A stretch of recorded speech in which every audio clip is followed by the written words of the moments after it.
तेव्हा हा हा विषय संपलेला आहे. मला आपल्याकडे जवळजवळ बोलायचंय. अर्धा तास आहे. आपण आता त्याच्यावर बोलू शकता आणि आणखीनही काही गोष्टी हे करू शकता. मी त्याच्या आधी मी थोडस तुम्हाला सर्व माझा आवाज मला येतोय का? अगं हा सुरू बोल नाही बोल. केलं त्यांनी अजून. आई हा बोला बोला आता बोला. हॅलो आई. हॅलो हा आई हॅलो. बोलतीये. हा मी बोल बोल बोलते. बोल. हा व्हिडिओ चालू कर ना. व्हिडिओ चालू व्हिडिओ नाही चालू केला कर. अजून. व्हिडिओ चालू करा. हा, व्हिडिओ व्हिडिओ त्यांनी येत बंद दिसत. ठेवलेला आहे आमचा. व्हिडिओ चालू करा. हा चालेल. एक मिनिट करतोय. व्हिडिओ अनलॉक करायला सांगा. काय दिसत केलं नाही व्हिडिओ अनलॉक नाही केला. बरं तोंडी बोल सध्या त्याला दिसत नाही तू. ठीक आहे. बोल बोल बोल. हा बोल. तर सर्वत्र बोल. परमात्मा जे आहे ना हा आपल्याला पाहिजे ते सारखं आपण त्याचे अनुसंधान राखले तरच ते होतं बरं का. हो असं तुम्ही बरोबर. जे हा तोच विषय मी 18व्या अध्यायात वाचला. हो ज्ञानेश्वरच्या 18व्या अध्यायामध्ये हा विषय आहे शेवटी. हा हा जे जे आपण वाचलं तेच ऐकल्यानंतर फार हो आनंद होतो बरं का. हो हो अगदी अगदी निश्चितच आहे. आणि तो सर्वत्र परमात्मा सर्वत्र सांगताना परमात्मा आहे. तर तो ज्ञानविज्ञान योगामध्ये 7व्या अध्यायात सांगितलाय आणि राजगुह्य राजविद्या याच्यामध्ये 9व्या अध्यायात सांगितलंय. 9व्या आणि अध्यायामध्ये 18वा अध्याय संबंध भगवद्गीतेचा उपसंहार असल्यामुळे तोही विषय तिथे आलेला आहे. तोच झाला काल पूर्ण झाला तो. हो तोच विषय आहे. शेवटी तोच विषय आहे. हो हो शेवटच्या कारण तेच 45 ते 78 भाऊजी या पर्यंत. आतमध्ये. बरोबर आहे. बरोबर नाही अगदी योग्य आहे.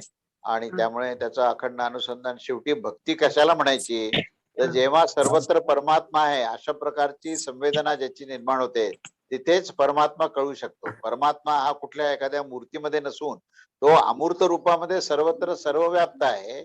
आणि म्हणून प्रत्येक प्राणीमात्रामध्ये प्रत्येक जीवमात्रामध्ये जो मनुष्य परमेश्वराला पाहतोच तोच खऱ्या अर्थाने परमेश्वराला पाहतो. आणि आपली संवेदना प्रत्येक जीव मात्राबद्दल जो ठेवतो तीच खरी भक्ती आहे. हेच भक्तीचं रहस्य आहे. बरोबर आहे. अवधूत चिंतन श्री गुरुदेव देवदत्त श्री स्वामी श्री स्वामी समर्थ महाराज की महाराज जय. की जय. वा छान. पुढे बोला आता. बोला अजून बोला. हळबे साहेब बोला. हळबे. मला एक फक्त विचारायचं होतं हा बोला ना की बोला. कश्चित धीरः प्रत्यगात्मान ऐक्षत आवृत्त चक्षुष अमृतत्वमिच्छन हे ह्याच्यातलंच आहे का? आहे ना निश्चितच आहे ना. ह्या तुम्ही जे आता जे सांगितलं ना तर त्या निवेदनातच हे परमेश्वराचं जे अमृत स्वरूप आहे त्याचं वर्णन केलेलं आहे पूर्णपणे. आणि ते अमृत स्वरूप आपल्याला अखंडपणे आपल्याला ते संवेदनामध्ये राहिलं पाहिजे. आपल्या धारणेत ते राहिलं पाहिजे. आणि आपली संवेदना तशी अखंड जागृत झाली पाहिजे. कारण काय होतं पुष्कळदा आपण एखादा संस्कृतचा श्लोक आपण अभ्यास करतो त्याचा पूर्णपणे विवरण करतो सगळं करतो. परंतु संवेदना जोपर्यंत निर्माण होत नाही ना तर तोपर्यंत खऱ्या अर्थाने तो श्लोक आपल्या त्याच्यामध्ये मुरलाय असं म्हणता येणार नाही. म्हणून प्रत्येक जो भगवद्गीतेचा श्लोक असो किंवा उपनिषदाचे सगळे मंत्र असो तर याच्यामध्ये हे आपल्या आचरणामध्ये केव्हा येऊ शकतात जर संवेदना तशी जागृत झाली असेल. म्हणून इथे भर जो दिलेला आहे तो संवेदनावर दिलेला आहे की आमची संवेदना ही जागृत पाहिजे. तर ती संवेदना जर जागृत असेल तर परब्रह्म परमेश्वर तुमच्या जवळ आहे याचा तुम्हाला अनुभव प्रत्यक्ष मिळेल आणि तो तुम्हाला निश्चित मिळणार आहे. छान. छान. वा. आणखीन काय बोला बोला बोला तुम्ही बोला ना. 11 द्वार तुम्ही सांगितलं. 9 द्वार तर माहिती आहेत आपल्या शरीरातली. हा 11 ही 2 नाही मला माहिती. ब्रह्मरंध्र आहे. हो आहे की नाही. बरोबर. ब्रह्मरंध्राचा जे काय ठिकाण आहे ना जिथून मनुष्य ज्यावेळेस मृत्यूच्या वेळेस त्या छिद्रातून तर बाहेर जाईल प्राणशक्तीला घेऊन तर तो सरळ परमेश्वराच्याच मार्गाला जाईल. त्याला अडथळा नाहीये काहीच. म्हणून आपण ती जाणीव ठेवली पाहिजे. आता मूल जन्मत की नाही तेव्हा त्याची टाळू आपण भरतो. काय तिची टाळू जे भरतो की तर ती जी टाळू आहे ना ती तिथे जे छिद्र पडलेलं आहे त्या छिद्रातून तो परमात्मा मध्ये आलाय.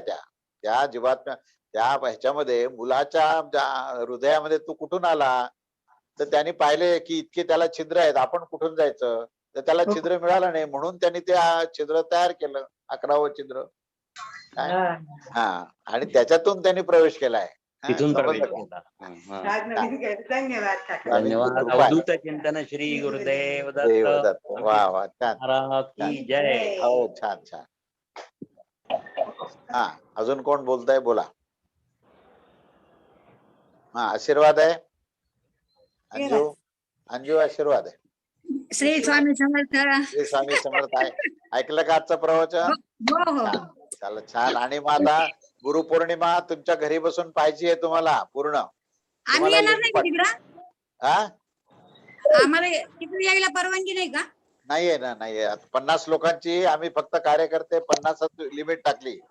त्यामुळे तुम्हाला येणं अवघड आहे. तुम्ही भाऊबाईंना विचारा तुमचं नाव आहे का मला माहिती नाही. नाव आहे का विचारून घ्या. असेल तर या तुम्ही. अन्यथा तुम्ही घरी बसून पाहू शकता पूर्ण.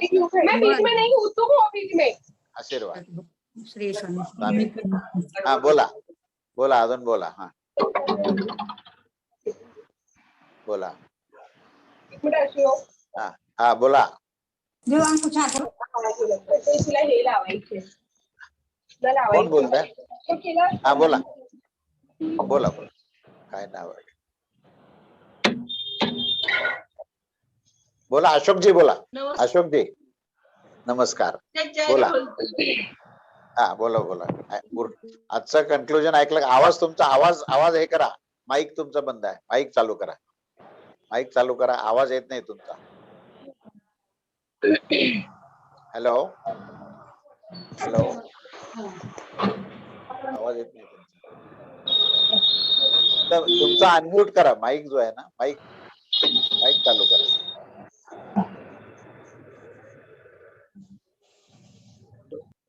ठीक आहे. झालं झालं. आता आला आता आला. हा बरोबर आहे. बोला.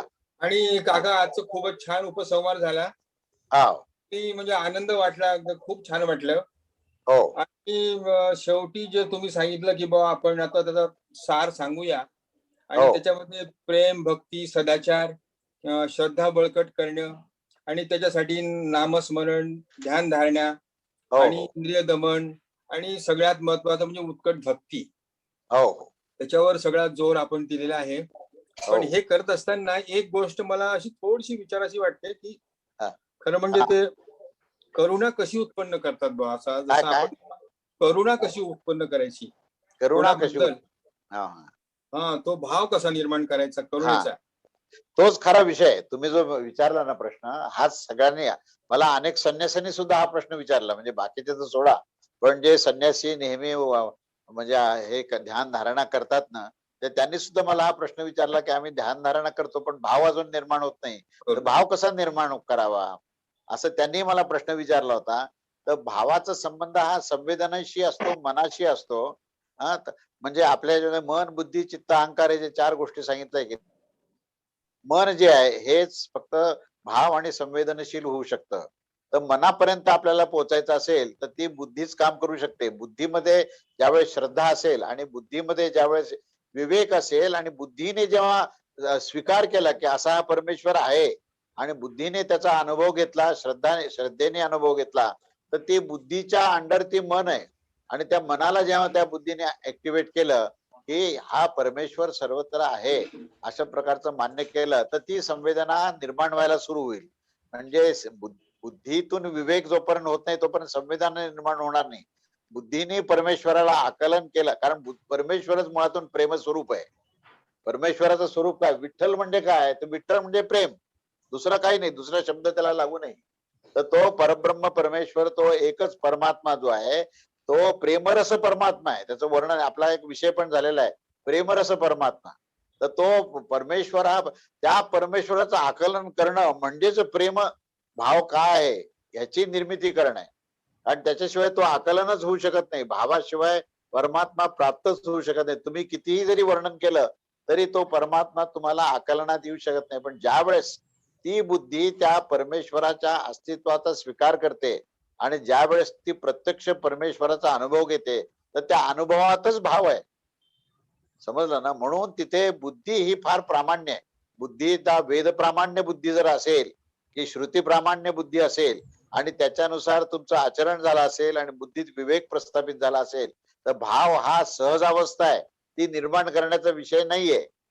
तर तिथे बुद्धी संपली, त्या ठिकाणी बुद्धीचं कार्य संपलं की नाही, तिथून भावाचं कार्य सुरू होतं.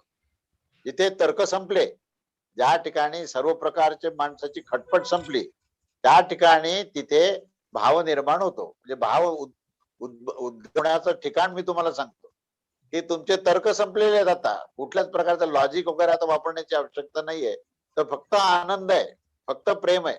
अशी जी अवस्था आहे ना, ती अवस्था म्हणजेच भाव अवस्था आहे. आणि ती भाव अवस्थाच ही अंतिम अवस्था. भाव अवस्थेतच परमेश्वराच्या प्राप्तीचा अनुभव आहे.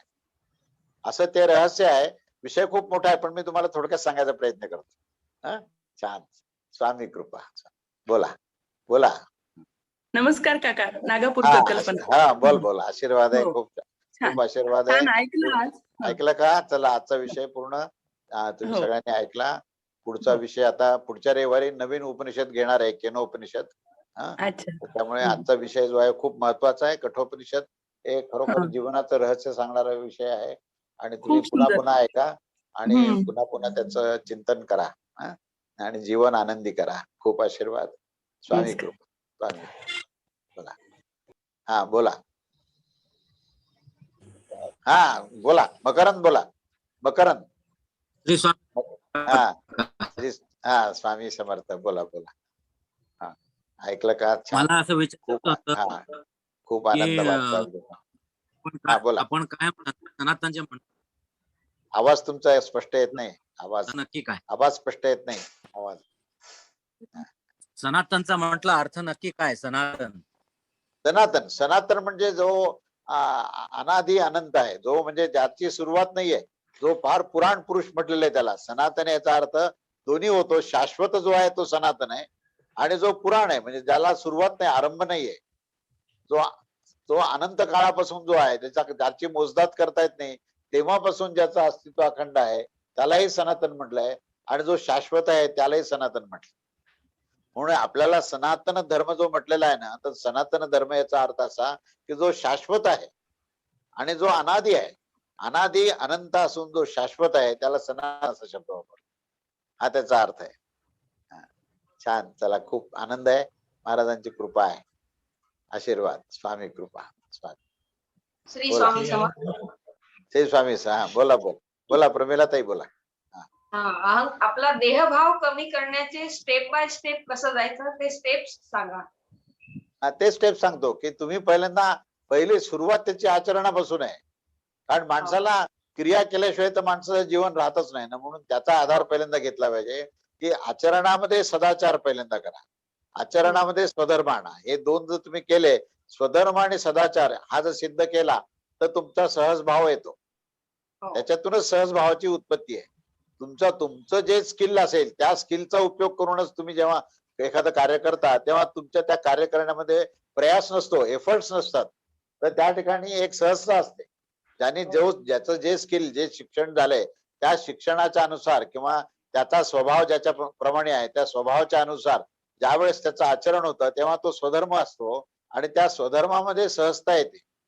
आणि ती सहजता आणि सहजभाव आला की मग त्या ठिकाणी ऑटो सिस्टम मध्ये तुम्ही जाता. स्वयंभू व्यवस्था आहे ती.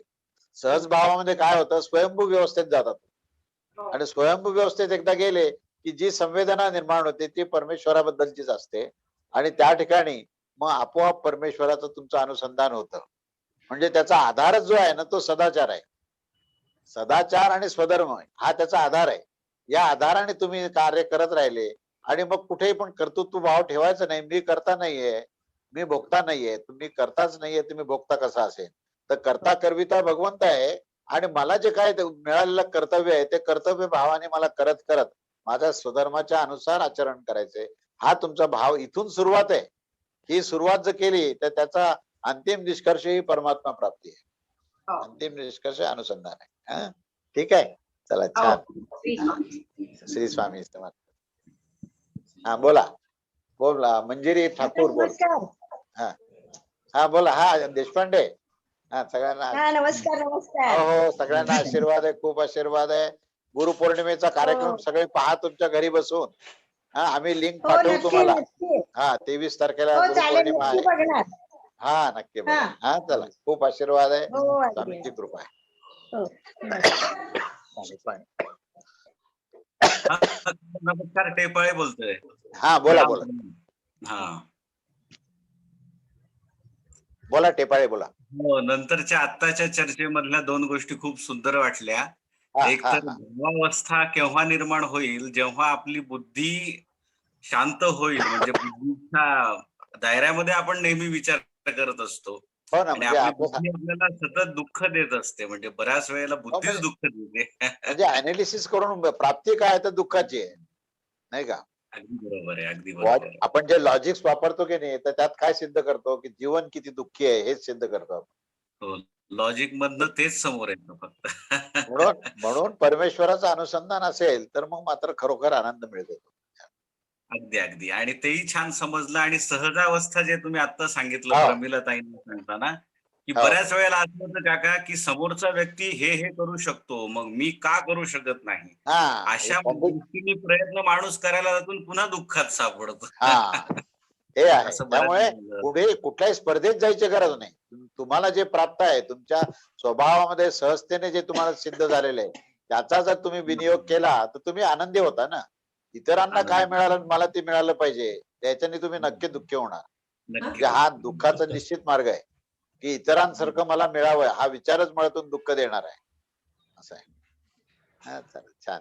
हा तर पुढच्या रविवारी आपण नवीन उपनिषद घेणार आहोत, केनो उपनिषद, आणि त्याच्यावर आपण आनंद आहे. स्वामी कृपा. बोला. हा, मंजिरी ठाकूर बोल. मंजिरी बोल बोल बोल. हो. हा, खूप आशीर्वाद आहे तुला. काका. हा, ऐकलं का सगळं प्रवचन ऐकलं का तू? हो हो, ऐकलं. छान. मला ते स्टार्टिंगचं खूप आवडलं. तुम्ही जे सांगितलं ना, म्हणजे सगळ्यात हा. देव आहे आणि जे नाही त्याच्यात सुद्धा तोच आहे. म्हणजे जे ते हो ना. टर्म्स तुम्ही वापरले ते म्हणजे हा. माइंड ब्लोईंग होतं. म्हणजे खूपच छान होतं. नाही आहेच आहे. म्हणजे ज्याला आपण आहे असं म्हणतो की नाही, आहे हा जो शब्द आहे ना तो केवळ परमेश्वरालाच लागू आहे. बाकी सगळ्या गोष्टीला नाही शब्द आहे. आणि जे टिकत नाही ना त्याला नाही शब्द वापरतो आपण. म्हणजे त्याचं मूळ त्याचं रहस्य काय आहे की जे दिसतं परंतु कालांतराने नष्ट होतं, तर त्याला नाहीच म्हणायला काय हरकत आहे ना, है की नाही? आता आहे आणि उद्या नाही तर त्याला आहे कसं म्हणायचं? नाहीच. मग काय आहे हा प्रश्न पुढे येतो. तर काय आहे तर तो परमात्मा आहे, हे त्याचं उत्तर आहे. म्हणून आपण नाही आहे नाही आहे नाही आहे असं म्हणत असतो आयुष्यभर, पण नंतर कुठे शेवटी काय आहे हे कळणं आवश्यक आहे. तर ते आताच कळून घ्या. आहे तो परमात्मा, दिसते ती प्रकृती आणि असतो तो परमात्मा. जे दिसतं तसं नसतं, मग काय असतं तर तो परमात्मा असतो. हे एकदा साध्या शब्दात जर आपल्याला कळालं तर परमेश्वराची आपण कल्पना करू शकतो. आणि मग परमेश्वर प्रत्यक्ष जेव्हा कळायला लागेल ना तेव्हा अंतःकरणातून अतिशय भक्ती निर्माण होईल, डिव्होशन निर्माण होईल. तुम्ही ते ब्लेसिंग द्या प्रत्येकाच्या म्हणजे आहे. नक्की होईल. खूप आशीर्वाद. स्वामींची कृपा. थँक्यू. हा, स्वामीजी बोला. नमस्कार. स्वामीजी नमस्कार. नमस्कार. मी संजय गणोरकर बोलतो पुण्यावरून. स्वामीजी हा बोला. आपण सांगितलं की मनुष्य योनीतच आपण परमेश्वर प्राप्ती करू शकतो. हो हो. तर जर ते या जन्मात शक्य झालं नाही तर मग पुढच्या योनीचं रहस्य कसं असेल? नाही मग तुम्ही जर प्रयत्न करत असाल त्याला कंटिन्युटी मिळते. तुमचं समजा आयुष्य संपत आलं असेल आणि या आयुष्यात तुम्हाला परमात्मा मिळाला नसेल तर भगवंतानी अश्युरन्स दिलेला आहे की तुमचे प्रयत्न वाया जाणार नाहीत. तुम्हाला कंटिन्युटी मिळून पुन्हा एकदा मनुष्याचा जन्म मिळेल निश्चित 100% अगदी. की जो परमेश्वराची भक्ती करण्याचा प्रयत्न करतो पण काही कारणाने त्याचं जीवन त्याला परिपूर्ण नाही झालं, जीवन संपत आलं पण नाही करता आलं, तर परमेश्वर म्हणतो काही हरकत नाही, पुन्हा तुला मी असा जन्म देईल की त्या जन्मात तुला माझी प्राप्ती निश्चित होईल. आणि जितकी ओढ तुम्हाला असते ना तितकीच ओढ त्यालाही आहे, हे लक्षात घ्या. आणि म्हणून तर त्याने तुम्हाला निर्माण केलं ना की कधीतरी हा येऊन मला येऊन मिळावा. तर ते होणार, ते वाया जाणार नाही. आशीर्वाद आहे. खूप आशीर्वाद द्या स्वामी. स्वामी कृपा. स्वामी बोला. हा बोला. हा बोला कुलकर्णी बोला. नाही नमस्कार काका. नमस्कार राहिला मीटिंगच्या आधी. नमस्कार करा. हो बरं बोला. हा बोला. नाही काही प्रश्न नाही काका, नुसता नमस्कार म्हणायचं बस. आशीर्वाद आहे. आशीर्वाद. स्वामी कृपा. अखंड स्वामी. अभय कुलकर्णी बोला. अभय बोला. हा नमस्कार काका. हो खूप आशीर्वाद आहे. दोघांनाही आशीर्वाद, खूप आशीर्वाद. बोला, ऐकलं का आजचा विषय पूर्ण पूर्ण ऐकला का? छान छान अतिशय. बस चिंतन करा. प्रयत्न करतोय आम्ही. नाही, होईल होईल, प्रयत्न केल्यानंतर निश्चित मिळेल. आणि पुन्हा पुन्हा ऐका. आणि मुख्य काय माहिती का, आता हे शेवटचे जे काही 2 उपसंहार झाले की नाही, तर ते संबंध उपनिषद सांगणारे आहेत, म्हणजे मागच्या रविवारचा आणि ह्या रविवारचा. ते हे तुम्ही पुन्हा पुन्हा ऐका, आणि त्याच्यातलं काही विस्ताराने ऐकायचं असेल तर मग मूळ प्रवचनामध्ये कडे जातो मी, आणि मग मूळ प्रवचनामध्ये विस्तार मिळेल. आणि त्याच्याशिवाय सुद्धा मी जे काही लिहिलेले जे हस्तलिखित आहेत ते सुद्धा मी डाउनलोड म्हणजे तुमच्याकडे पाठवणार आहे सगळ्यांना. ते तुम्ही डाउनलोड करू शकता आणि त्याचंही वाचन करू शकता. म्हणजे तुम्हाला संदर्भ सगळे मिळतील. उपसंहार 1 आणि 2 म्हणजे जी समरी आहे, समरीमध्ये 2 प्रवचन आहेत, आणि त्या 2 प्रवचनामधले आजचं दुसरं प्रवचन होतं.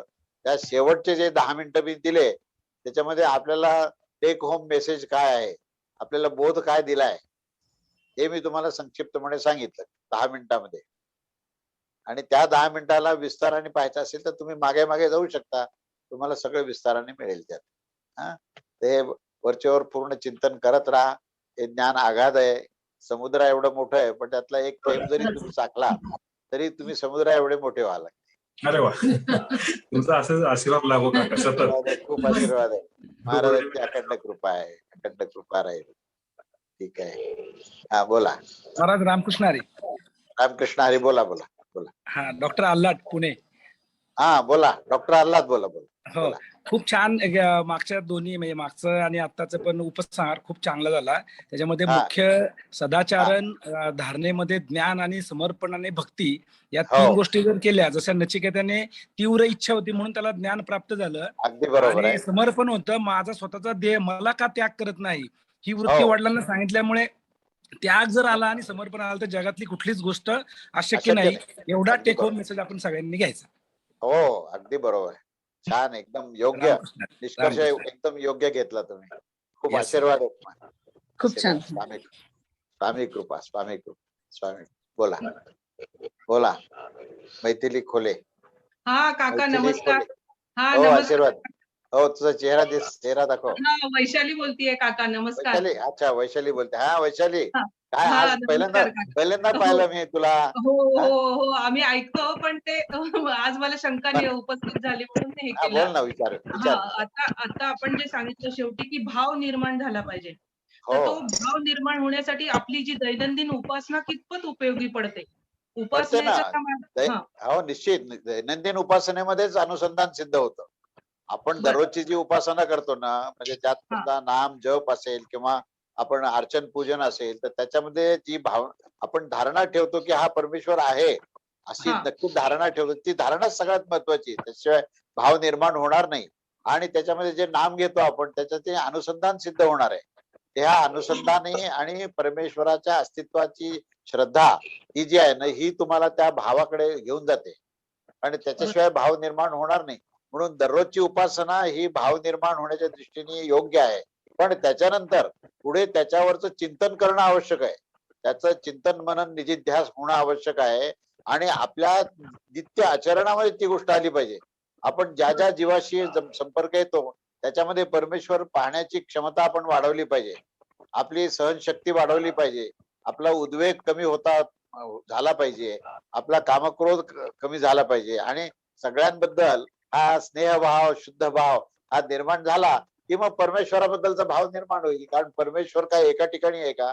परमेश्वर सर्वत्र आहे. आणि तुमची परीक्षा घेतो ना, तुम्हाला किती क्रोध येतो हे पाहणाराही परमेश्वरच आहे. तुमच्यामध्ये उद्वेग किती निर्माण होतो हे पाहणाराही परमेश्वर आहे. त्या परमेश्वराला ओळखा पहिल्यांदा. त्याला जर ओळखता नाही आलं तर इकडे मंदिरामध्ये आपल्या देवघरामध्ये नमस्कार केला आणि नंतर पुन्हा क्रोध केला, नंतर उद्वेग झाला, तर तो भाव कसा निर्माण होईल? नाही होणार. समजलं ना? म्हणजे मुद्दाम मी ते अडथळे कुठे आहेत हे सांगतोय. हे भाव निर्माण होण्याचे अडथळे कुठे आहेत? तर त्यावेळेस शांत बसा. क्रोध आला ना तर क्रोध जीवाला येतो, आत्म्याला येत नाही. आत्मा जो आहे तो निर्विकार आहे. मग तुम्ही आत्म्याच्या स्थितीमध्ये जा, म्हणजे जीवाचा क्रोध तुम्हाला पाहता येईल. आणि तो पाहता आला एकदा की त्याग करता येतो. पाहिला त्या क्षणीच त्याग होतो खरं म्हणजे. म्हणून अखंड आत्मस्थितीमध्ये पाहिजे. आत्मभावात जर मनुष्य राहिला अखंडपणे तर त्याच्यामध्ये भाव हा निर्माण होणारच. कोरडा आत्मा राहू शकत नाही. आत्म्याला परमात्म्याशिवाय पर्यायच नाहीये. पण तुम्ही आत्म्यातच गेले नाही तर परमात्म्यापर्यंत कसे पोहोचाल? हे लक्षात घ्या. आणि याच्यामध्ये हा सगळा विषय त्याच्याबद्दलच मांडलेला आहे. तर संबंध सगळे प्रवचन ऐका पूर्ण आणि तुम्हाला खूप. आणि आता गुरुपौर्णिमेचा कार्यक्रम पहा. 23 तारखेला 10 ते 2 कार्यक्रम आहे. तर त्या साधारण 1.5-2 तास मुख्य प्रवचन ऐका त्यातलं.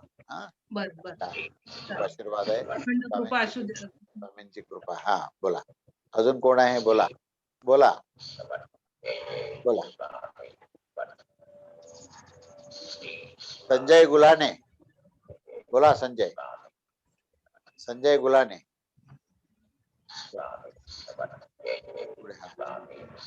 हा आशीर्वाद आहे. बोला.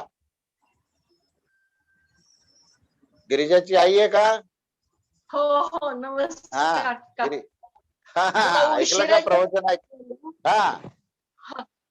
थोडस ऐकलं. आता युट्यूब वर ऐकेन. आता ऐका. युट्यूब वर पूर्ण ऐका. तुम्ही आले म्हणजे आम्हाला आशीर्वाद मिळाला महाराजांचा. खूप आशीर्वाद आहे. स्वामी गुरुपौर्णिमेचा कार्यक्रम ऐका बरं का तुम्ही निश्चित. आणि गिरीशलाही आशीर्वाद सांगा. गिरीशने छान पाठवलं. गिरीश आला का? गिरीश आशीर्वाद आहे. खूप आशीर्वाद आहे. छान लिहितोस. तुझं लिखाण खूप चांगलं आहे बरं का. त्यांनी फार अप्रिशिएट केलं. आणि तू गिरिजाबद्दल जे लिहिलंय अतिशय उत्तम लिहिलंय. त्याच्यावर आम्ही लेख तयार करतोय. त्याला खूप आशीर्वाद आहे. असेच सगळ्या परमेश्वराचं तुम्हाला नेहमी अनुसंधान मिळो, अशीच भक्ती मिळो. आणि आपला जी सांस्कृतिक वारसा जो मिळालाय की नाही, तो सांस्कृतिक वारसा कसा जपायचा हे कौशल्य आहे बरं का या काळामध्ये. की ते खरं म्हणजे सर्वव्याप्त आहे. सर्वांना उपदेश करणार आहे.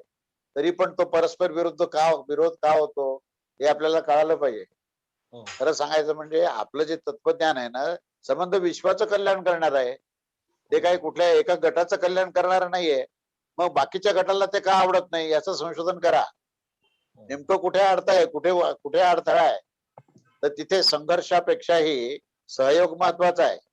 आणि सहयोगापेक्षा सुद्धा हे आत्मस्वरूपात जाणं हे फार महत्वाचं आहे. आत्मस्वरूपात गेले तर तुमचा भगवत भाव निर्माण होईल. भगवत भाव निर्माण झाला तर तुम्ही भगवत स्वरूप व्हाल. आणि भगवत स्वरूप झाले की विश्वरूप होतो माणूस. तेव्हा हा उपदेश फार महत्वाचा आहे. खूप छान. खूप आनंद आहे. महाराजांची अखंड कृपा आहे. बोला बोला. बोला नेरकर सर बोला. म्हटलं काका, नियंता तत्व जे आहे ते निमित्त कारण आहे. आणि ज्याचं नियंत्रण होतं ती प्रकृती हे उपादान कारण आहे. एक क्रिया आहे आणि एक अक्रिया आहे. आणि तरी पण ते दोन्ही एकच आहेत. तर हे स्वयं ही स्वयं मध्ये स्थित असण्याची स्थिती आहे का ईश्वराची? स्वयं ही स्वयं अधिष्ठित हो जाओ हे जे सांगतात नेहमी, तर त्याचा काय अर्थ आहे माहितीये का? की आपली जी काही प्रकृतीबद्दलची आसक्ती आहे त्याचा संपूर्ण त्याग करणे. त्याला प्रकृती संबंध विच्छेद शब्द वापरलाय. प्रकृती संबंध विच्छेद झाला तर शेष जे राहतं ते स्वयं तत्वच राहतं.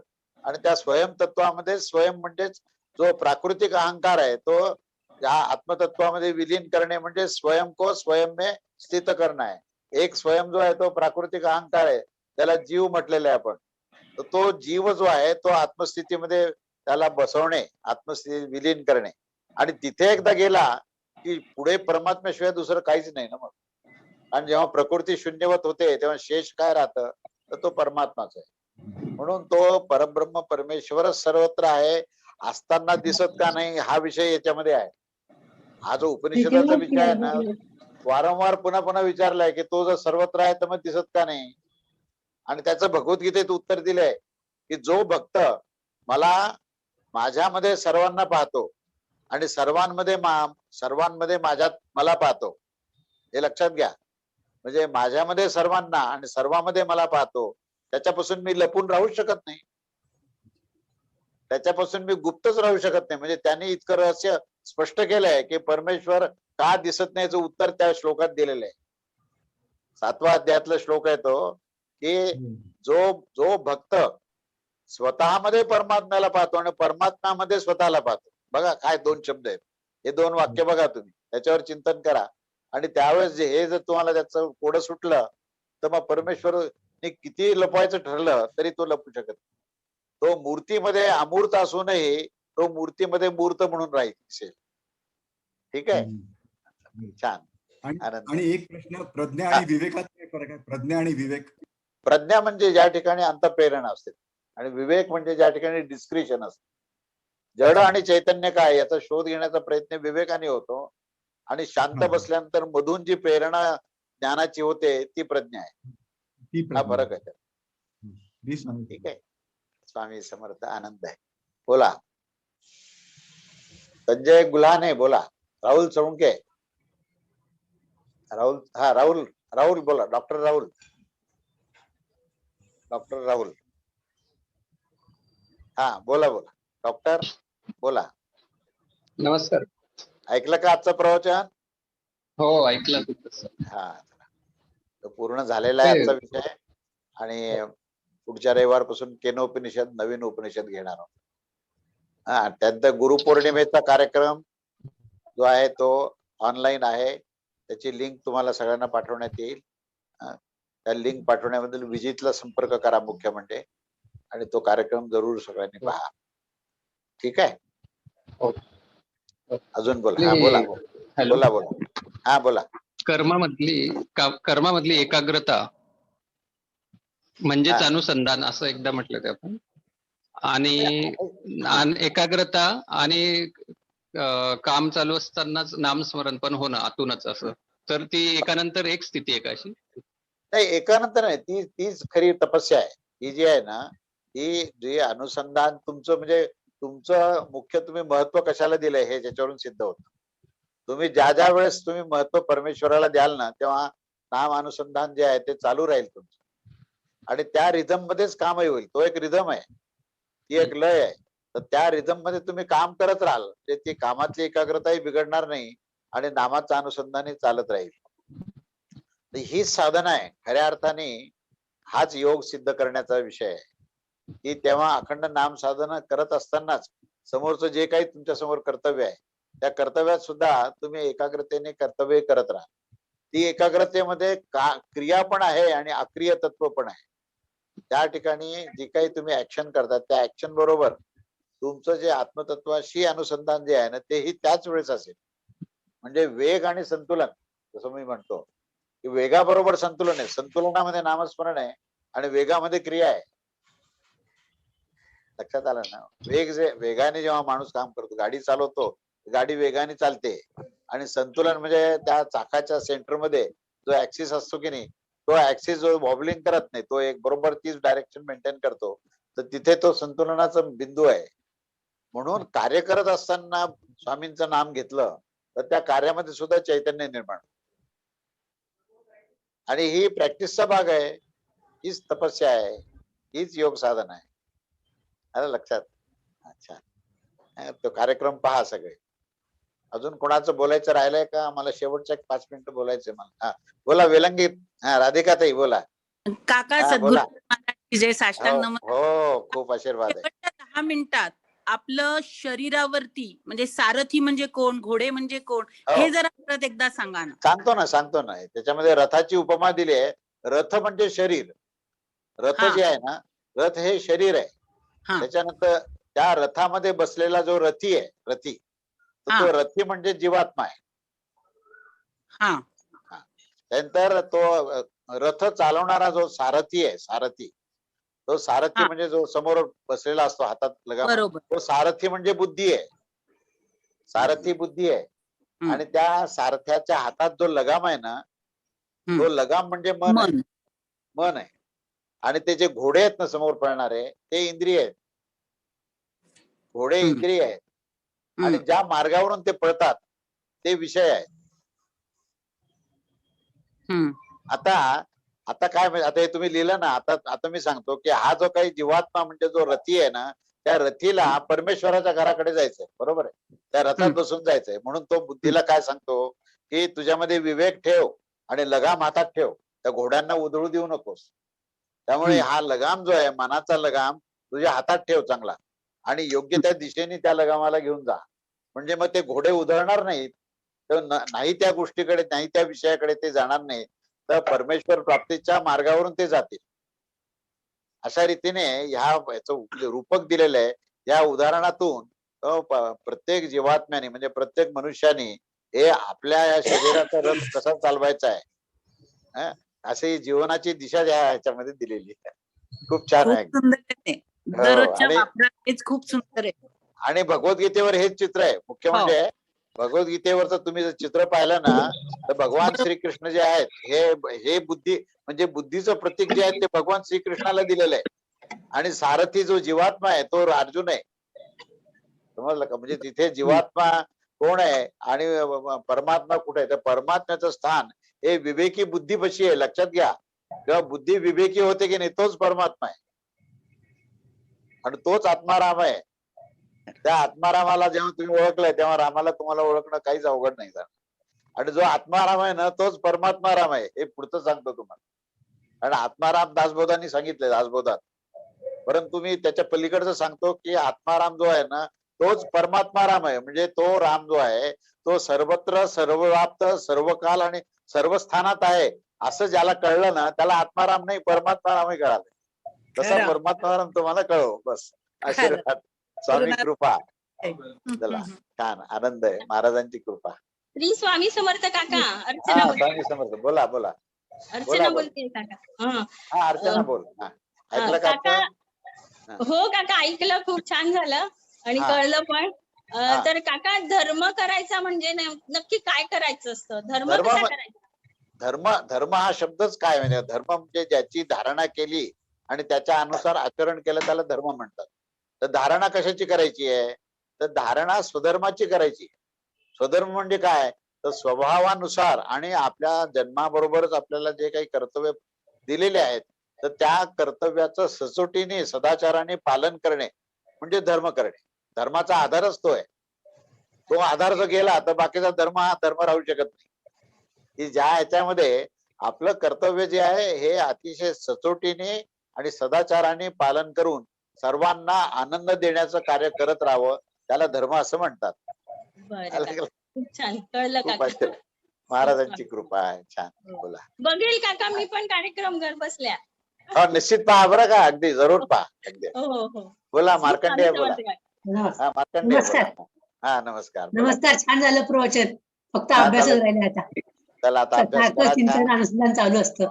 हो हो खूप छान. आणि म्हणजे कठोपनिषदात म्हणजे भगवद्गीतेचा आधारच आहे तो. त्यामुळे जरूर अभ्यास करा.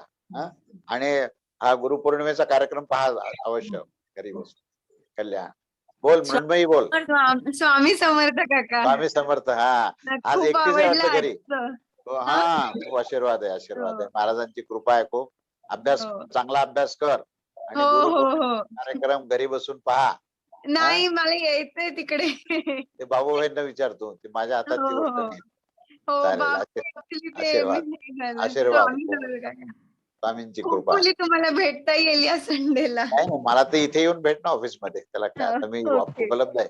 हा खूप आशीर्वाद स्वामींची कृपा. स्वामी बोला. समर्थ. श्री स्वामी समर्थ बोला दमयंती बाई बोला. हा नमस्कार. श्री स्वामी समर्थ. हा बोला बोला. फार चांगलं वाटलं पण थोडी थोडी चिंता येते मला इथे मुलांकडे आल्यापासून. बरं बरं चिंता येते कधी कधी. हा ती कधी काय मे आय कमी म्हणतच नाही ते. तसं वर्गामध्ये विद्यार्थी मे आय कमी सर म्हणतात आणि येतात तशी ते येतात ते विदाऊट परमिशन ते मध्ये एंटर करून घेते आणि जेव्हा ते तिचं ऍक्टिव्हिटी सुरू करते तेव्हा आपल्याला कळतं चिंता सुरू झाली. पण ती चिंता आणि आपण लक्षात घ्या ती चिंता आणि आपलं अस्तित्व याच्यामध्ये फार भेद आहे. आपलं अस्तित्व म्हणजे चिंता नव्हे तर ती बाहेरून येणारे जे काही पाहुणे असतात की नाही तशा प्रकारची आहे. तर ती फार काळ राहू शकत नाही. पाहुणे सुद्धा काय आता ह्या काळात तर फारच कमी दिवस राहतात. पूर्वी 15 दिवस राहायचे 1 महिना राहायचे. आता एक दोन दिवस राहतात. तशी चिंता सुद्धा 1-2 मिनिटाच्या वर राहणार नाही. जर आपण आपल्या स्वरूपामध्ये असलो तर आपण अखंड नामस्मरणात असलो तर चिंतेला काय होतं की तिथे चिंताच चिंताग्रस्त होऊन जाते. काय त्यामुळे ती राहू शकत नाही. तर ती स्वतः निघून जाते. म्हणते की इथं आपलं काही स्थान नाहीये. म्हणून चिंतेवर चिंता करू नका. काय तर चिंतेला साक्षीत्व भावाने पहा. चिंता राहणार नाही. श्री स्वामी समर्थ. आशीर्वाद आहे. स्वामी कृपा स्वामी कृपा. बोल आमे बोल आमे. श्री स्वामी समर्थ. बोल आमे. आशीर्वाद आहे खूप. स्वामींची कृपा आहे. ऐकलं पूर्ण. हो हो फार सुंदर. ऐकलं का आजचं पूर्ण प्रवचन? आज झाला कठोपनिषदाचा भाग पूर्ण. पूर्ण तो डाउनलोड करून घ्या, शांतपणे ऐका आणि गुरुपौर्णिमेचा कार्यक्रम मुख्य तिथे मॉरिशियसला बसूनच पूर्णपणे पहा. खूप आनंद आहे. बोला ज्योती अष्टवे. ज्योती बोला. नमस्कार बोला. काका. हो, खूप आशीर्वाद आहे. आशीर्वाद आशीर्वाद आहे. ऐकलं का? प्रवचन ऐकलं काका, ऐकलं. शांत बसतोच उपदेश पूर्णपणे. नेहमी स्मरण करा, वाचन करा, म्हणजे श्रवण करा. श्रवण करून तो आचरणात आणा, अंमलात आणा. खूप छान आता होईल तुम्ही जीवन. चिंताचं काय सांगितलं ते खूप छान सांगितलं ते पण. बस संपलं. खूप आनंद आहे मग. आणि काका मला 11 द्वार प्लीज सांगा ना परत. 11 द्वारची सांगितलं नाही, कशाचा काय सांगायचं तुला? 11 द्वार मनुष्याचे कसे 11 द्वार आहेत ते. 11 द्वार म्हणजे हे 11वं द्वार आहे. 10 द्वार तर सगळ्यांना माहिती आहे. हे 11वं विचारलं होतं मला. 11 हे सहस्त्रार चक्र आहे. तेच 10 द्वार कोणते ते पुन्हा सांगा ना काका. दशद्वार म्हणजे 2 डोळे, 2 नासिका, तोंड, 2 कान. हे काय करायचं पण ते 10 द्वार तुम्हाला नाही समजले ना तरी ते आहेतच. ते आपल्या जागी आहेतच. आपण आपल्या जागी राहिलं पाहिजे. आपण त्या द्वारापाशी आपला काही संबंध नाहीये. ती प्रकृतीचा भाग आहे सगळा. आपण कुठे राहायचा हा मुद्दा आहे. तर आपण परमेश्वराच्या जवळ राहिलं पाहिजे. बाकी दशद्वार जे निर्माण झाले ते शरीराचा व्यापार होण्याकरता. सगळं शरीर जो आहे ना त्याचं अन्नपचन होणे, श्वासोश्वास होणे, रक्ताभिसरण होणे, हे सगळं होण्याकरता ते द्वार दिलेले आहेत. आपला संबंध त्या द्वाराशी नाही. ते दिलेलेच आहेत ऑलरेडी. तुम्हाला कुठे बसायचंय, कुठे राहायचंय, कुठे एकाग्रता करायची हे समजणं सगळ्यात महत्वाचं आहे. तर हृदयस्थ असलेला जो परमात्मा आहे ना तर त्या परमात्म्याशी आपलं अनुसंधान झालं पाहिजे. बस हे सगळ्यात महत्वाचं आहे. आणि त्याचं अस्तित्व समजणं आणि त्याला शरण जाणं, त्याच्याशी अनुसंधान ठेवणं, त्याचं नामस्मरण करणं हा त्या जीवनातला सगळ्यात मोठा उपदेश, सगळ्यात महत्वाचा उपदेश आहे. त्याचा स्वीकार करा. बाकी काय ना, बाकी ते असे पुष्कळ पसार आहे. सांगावं तितका कमी आहे काय. त्यामुळे त्याला काही महत्व शेवटी कशाला हे कळायला पाहिजे. ठीक आहे. काका गुरुपौर्णिमेला यायची खूप इच्छा होती काका पण. नाही ना, आता सगळेच अडचणी आहेत ना पूर्ण. आता तुम्ही घरी बसून जरूर पहा. हो नक्की पाहू काका. ठीक आहे. मला वाटतं आता सगळ्यांशी बोलणं झालेलं आहे. सगळ्यांना आशीर्वाद. माझा शेवटचे 5 मिनिटं मी बोलणार आहे. अजून कोणाचं राहिलंय का बोलणं? ठीक आहे, मी बोलतो. बोला काळे साहेब बोला. काही नाही. नमस्कार. नमस्कार. बोला करायचं होतं दुसरं काही नाही. बोला काळे बोला. आजला दुपारनंतर फोन करेन जरा तुम्हाला. चालेल ना. काय चालेल बरं. तर आता मला हे सांगायचं की गुरुपौर्णिमेचा जो कार्यक्रम आहे तो सकाळी 10 ते दुपारी 1:30-2 पर्यंत असेल. पण त्यातला महत्वाचा भाग जो आहे तो 11 ते 12 हा महत्वाचा भाग आहे. कारण 10, 9:30-10ला हवन वगैरे असेल ते काही पाहायचं असेल तर पहा. पण मुख्य प्रवचन आहे का त्या दिवशीचा. आणि तो कार्यक्रम त्या प्रवचनाच्या दृष्टीने सर्वांनी अवश्य ऐकावं. नंबर 1. दुसरी गोष्ट अशी आहे की आता उपनिषद चालू आहेत. पुढच्याही रविवारी मी केनो उपनिषद वगैरे ह्याच्यावर मी सुरू करणार आहे. उपनिषदातलं ज्ञान तुम्ही सगळं प्राप्त करता. तर मला गुरुदक्षिणा तुमच्या सगळ्यांकडनं पाहिजे. ती अशी पाहिजे की हे जे काही मी सगळं सांगतोय ना या सगळ्या ज्ञानाचं गांभीर्याने श्रवण करा आणि त्याचं श्रवण करून ते आचरणात आणा. ते आचरण जर तुम्ही सिद्ध केलं ना तर माझी गुरुदक्षिणा या गुरुपौर्णिमेची मिळाली. बाकी शेष गुरुदक्षिणा काय द्यायची काय नाही द्यायची हे दुय्यम आहे. हे प्रवचन किती वाजता असेल साधारण?